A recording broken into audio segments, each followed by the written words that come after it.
So basically your name is Georgie, Georgie. from Lebanon. Yeah. And you have done mechanical engineering plus economics. Yes. And now you're working in Public advisory public slash advisor, consulting. work. consulting work. Yeah. Just tell us about it. How did you do? What did you do? And what are you doing right You now? want to start from the education background or the... Start from mechanical engineering. Yeah, so I started with mechanical engineering, Yeah. as you guys know, but then starting the third, fourth year, I started to hate it. And there are a lot of Most of common us do. courses. Yeah, most of us do. But we had a lot of common courses with the economics, Yeah. and these were the only few courses that I actually enjoyed watching. So then I did the switch after a year. So the fifth year was fully dedicated for my economics. Okay. And then I found it so much more interesting than the mechanical engineering background that I decided to pursue a career in economics. So what I did, and I know this is very uncommon, so very common actually, I searched online, economics role, economics associate position. And then there were multiple opportunities, all of them were mostly the same, in the banking sector, in consulting, and in advisory. So these are the three most common positions. Okay. For someone who is into engineering And economics, yeah. Economics. Exactly. So coming from an engineering background, Yeah. how did you find economics? Like, So because, and you guys would know. can they connect? Yeah, definitely they can connect, Okay. and I'll tell you how they can connect. Engineering gives you the structure. Yeah. You know how to frame the problem. Yeah. You know how to solve the problem. You know how to use the data that you have in order to solve the Yeah, problem. exactly. Exactly. Exactly. And this structure, you can take it from the engineering background and apply it to economics. So knowing what you have in mind, how you usually structure a problem. Yeah. So you have the initial problem, you have the data that you have those different formulas that you can use to your advantage in order to solve a problem.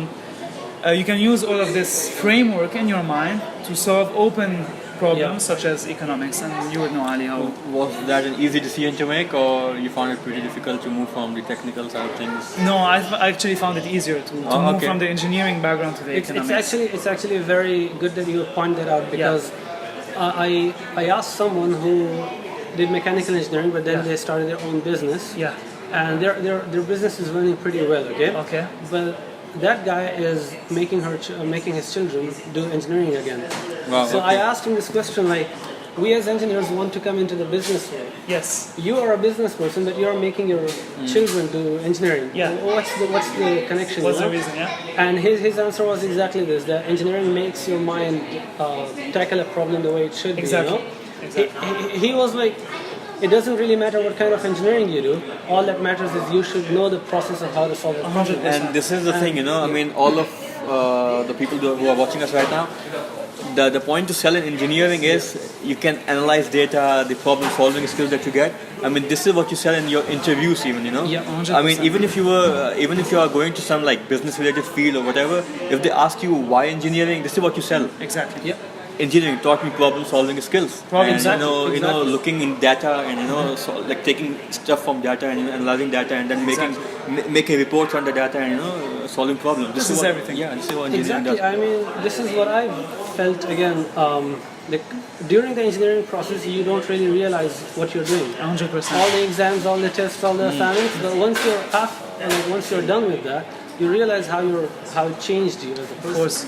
So one more thing that I want to ask you is, when you're a student, you sometimes feel like you're not going anywhere. You're not getting anywhere. You struggle with depression, especially with all the GPAs and the marks and grades. Did you go through that? Yes. And how did you deal with Yes, that? actually, my so AUB is a very stressful environment to be in. By the way, AUB is American University of Beirut, for all you guys that don't know.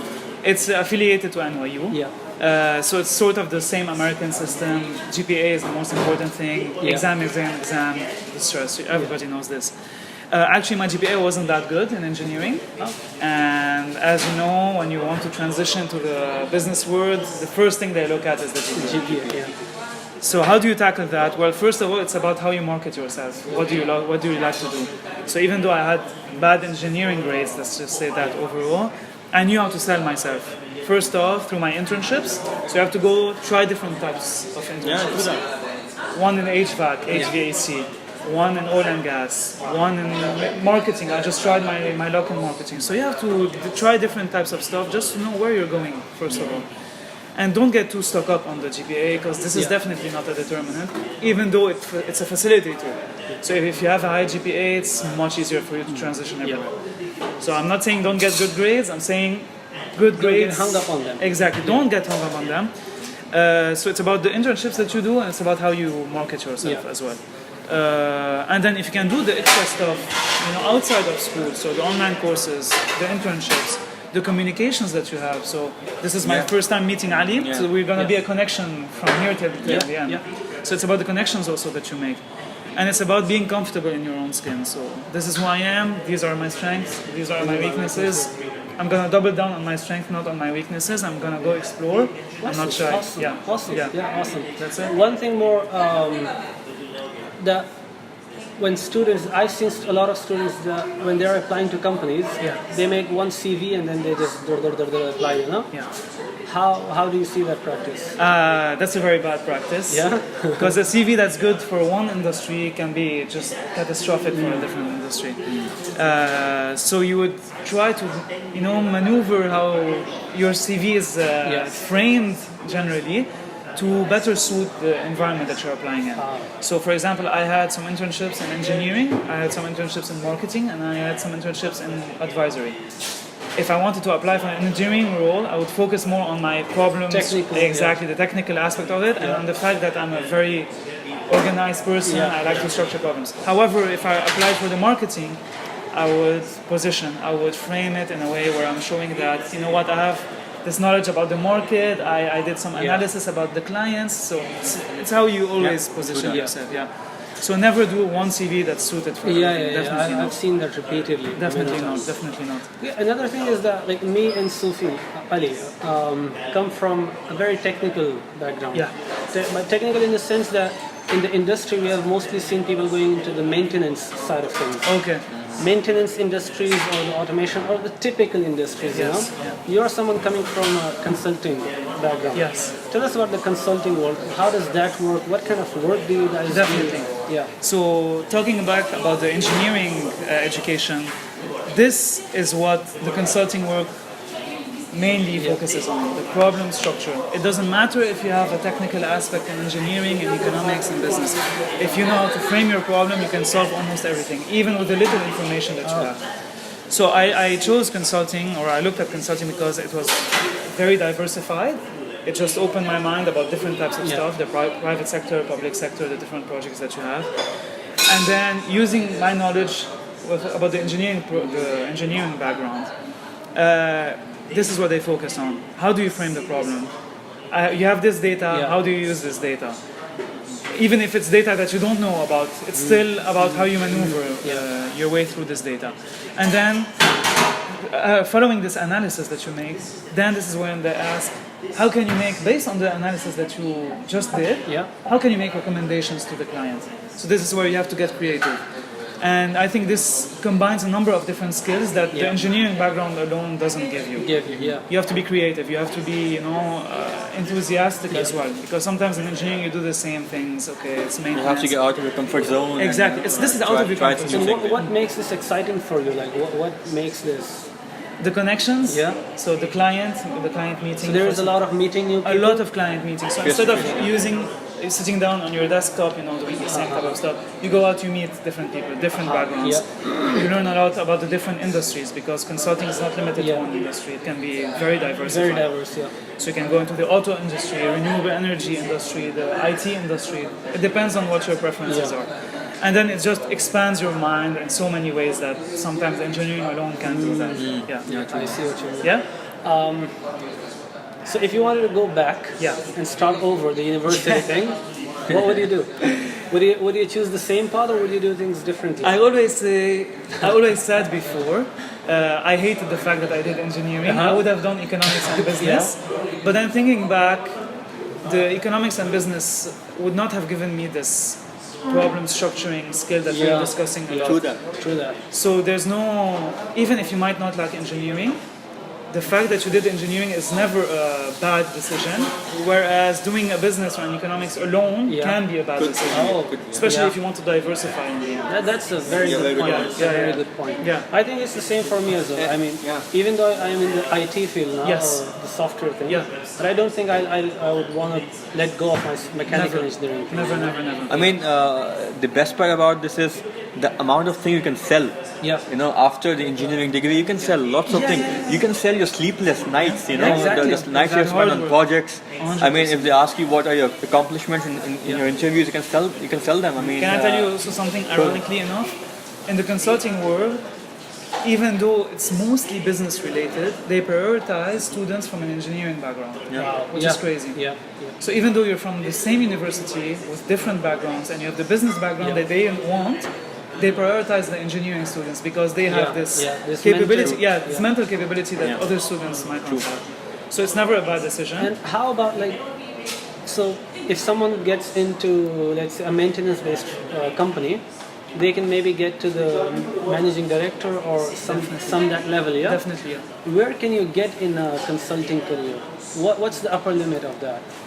In a consulting career, Can you change your life in a consulting career? I mean, Yes. money-wise, status-wise, Definitely. everything. So, what are the possibilities? First off, the salary in consulting, which is the most enticing thing, is very high compared to the maintenance positions that you get.